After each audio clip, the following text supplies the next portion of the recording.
عدالت شریعت کے خلاف فیصلہ کرتی ہے.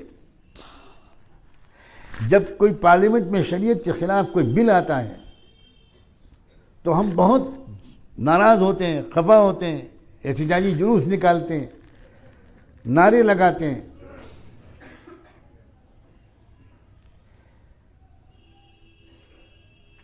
لیکن ہم کیا اپنی شادیوں میں شریعت کے احکام کا خیال رکھتے ہیں؟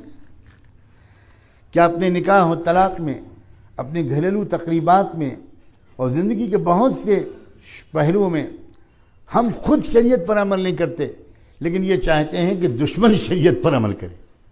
ایک مسافر گزر رہا تھا کسی محلے سے، بہت زور سے اس کو پیشاب کا تقاضا ہوا، روک نہیں پا رہا تھا، تو ایک دیوار کے کنارے بیٹھ کر اس نے سوچا کہ میں یہاں فارغ ہو لوں، یہ جگہ مناسب ہے. اسے خبر نہیں تھی کہ وہ دیوار مسجد کی دیوار تھی اور مسجد کے اندر سے خان صاحب نکلے. آج خان صاحبوں کا تذکرہ اللہ جانے کیوں زیادہ آ رہا ہے، یا میری قسمت خراب ہے یا آپ کی.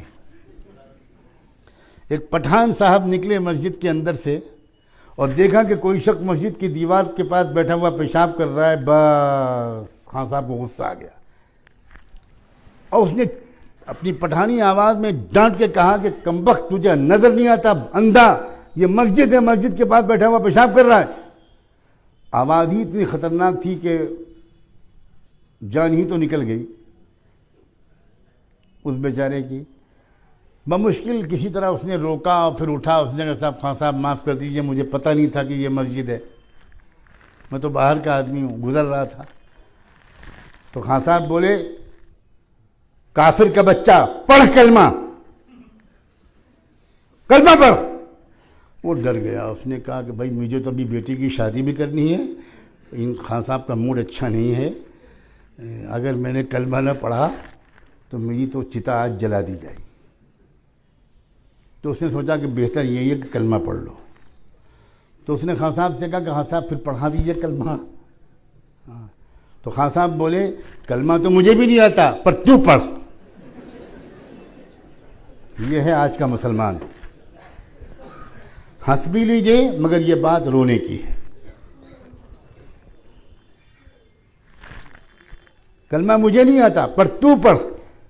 میں شریعت پر عمل نہیں کروں گا مگر سپریم کورٹ تم عمل کرو، پارلیمنٹ تم عمل کرو، فلاں پارٹیاں تم عمل کرو، صحافی لوگوں، میڈیا والوں تم عمل کرو. میں نہیں کروں گا اس لیے کہ میں مالدار ہوں، مجھے تو 1 کروڑ روپیہ خرچ کرنا ہے بیٹی کی شادی میں،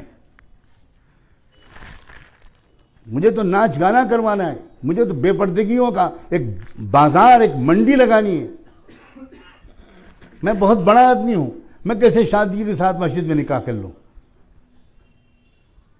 ہم خود تو عمل نہیں کریں گے. بالکل بات وہی ہے، کلمہ تو مجھے تو نہیں آتا پر تو پڑھ.